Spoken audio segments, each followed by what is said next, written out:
Жардам бергиле. Мен Кытайдын түрмөсүндөмүн. Орусияда жаңы бут кийимдин ичинен сырдуу кат табылды.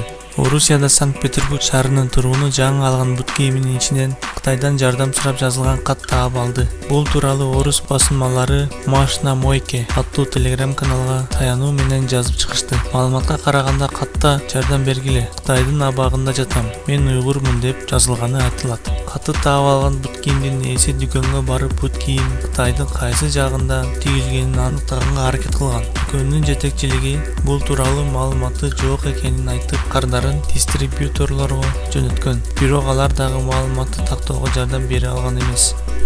Күтүүсүздөн сырдуу кат таап алган тургундун аты Арслан экени белгилүү болду. Ал бул кат Кытайда улуттук азчылыктын өкүлүнөн келгенин айтып, окуясы тууралуу социалдык тармактарга жазып чыккан, деп жазылат маалыматта.